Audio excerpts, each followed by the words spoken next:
आक्रोश न्यूज मराठी, व्यथा तुमची, बातमी आमची. भविष्य काळात हे बघणं खूप महत्त्वाचं ठरेल की स्पीड रमलर लावून इथला धोका टाळतोय. म्हसवडमधील आक्रोश न्यूजचे संपादक शहाजी लोखंडे गेले कित्येक दिवस कागदोपत्रांच्या पुराव्यानिशी या हायवे अथॉरिटीशी संपर्क साधतात, परंतु कोणत्याही प्रकारे त्यांना उत्तर दिलं जात नाही. जाणून घेऊयात नेमकं त्यांनी कशा पद्धतीनं पाठपुरावा केला. या ठिकाणी सातारा पंढरपूर हायवे आहे. या ठिकाणी अत्यंत मी 2 वर्षापासून या रस्त्याचा फॉलोअप घेतोय आणि मॅडमला व्हॉट्सअपद्वारे जी लागेल ती डॉक्युमेंट मी पाठवलेलं आहे. मला मॅडमनी सांगितलं की म्हसवड पोलीस स्टेशनचं तुम्हाला अभिप्राय पाहिजे. मी अभिप्राय त्यांना व्हॉट्सअपद्वारे पाठवला. म्हसवड नगरपालिकेचा अभिप्राय पाहिजे होता, मी त्यांना अभिप्राय पाठवला. पण कोणत्याही प्रकारची या NHच्या अधिकारी मॅडमनं इथं गतिरोध करण्याचं नियोजन केलं नाही किंवा नियोजन झालं नाही. त्यानंतर आता काल परवाची याच ठिकाणी एक म्हसवड शहरातील तिवटणे नावाच्या व्यक्तीचा, प्रतिष्ठित नागरिक तिवटणे व्यक्ती जागेवर एक्सपायर झाला. अशी एवढ्या भरधाव वेगाने या चौकातून वाहणं आणि हा चौक म्हणजे अतिशय मृताचा सापळा बनलेला आहे.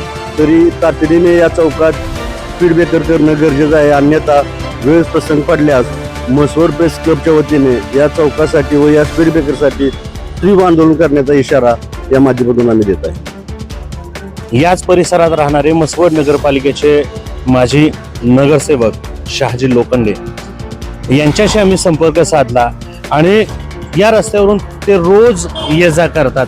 नेमकी या रस्त्याची परिस्थिती काय आहे आणि इथं उपाययोजना करणं का गरजेचं आहे ते जाणून घेऊयात. मी या माळशिरस चौकामध्ये आता सध्या उभा आहे आणि ह्या माळशिरस चौकात कायम स्पीड ब्रेकर नसल्यामुळे लोकांना मृत्यूशी किंवा अपंगत्वाशी सामना करावा लागत आहे.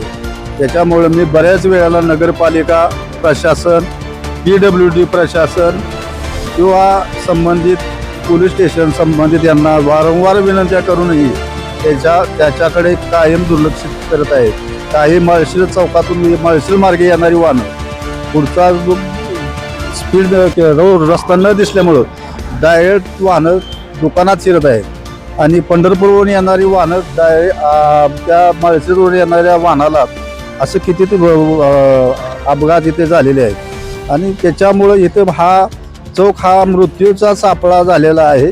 तरी प्रशासनाने याच्या गांभीर्याने लक्ष देऊन याची त्वरित अंमलबजावणी करावी.